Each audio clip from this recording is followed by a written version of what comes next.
This is Ryan Bozof, How you doing? Dr. Ryan Bozof, We're going to make a couple changes in your medication. Okay. a resident at the University Hospital in Birmingham, Alabama. As the sole surviving son of Alan and Lynn Bozof, he is pulling double duty. His late brother Evan, his best friend, Evan the college baseball player, never made it to medical school. We thought we'd go to the same medical school and hopefully end up practicing in the same area together and have our kids grow up together and have the dream life. Evan called me on Wednesday, March 25th, right before lunch, and said he had a migraine. He had a horrible headache. The doctor said that he just has a little virus. We don't want to send him back to his dorm, so we're going to keep him overnight. They actually, on Evan's medical notes, ruled out meningitis.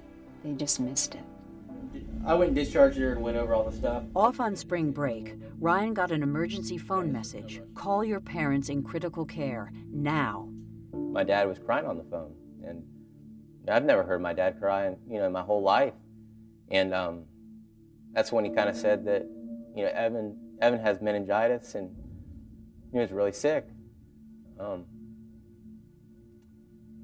then my mom got on the phone because my dad couldn't talk. And, they said, you need to come down here as soon as you can. They're only giving him 5% chance of making it. I remember getting to the hospital,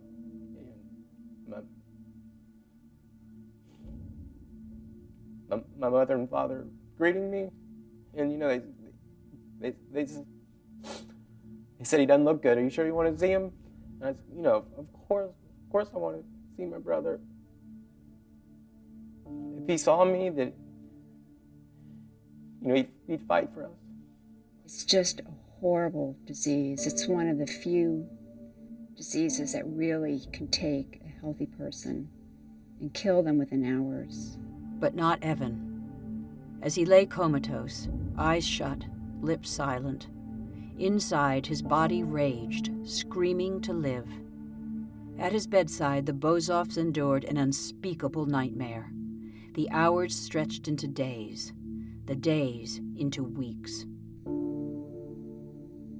We just sat for 26 days, really, watching our son die, watching his legs, hands, arms turn black.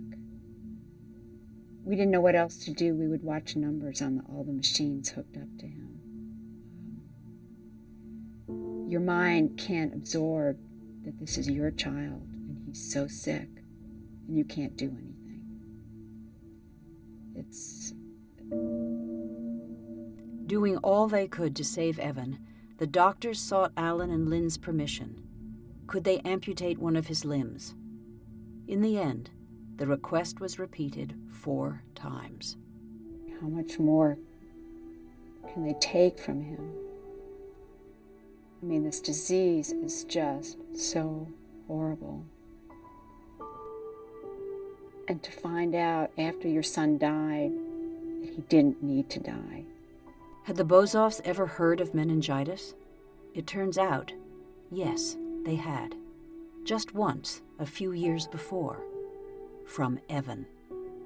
Of all things, I remember when we were younger in high school, somebody in the state of Georgia had meningitis, and Evan was worried about it. He said, he asked our mother, is there any way that I can get this?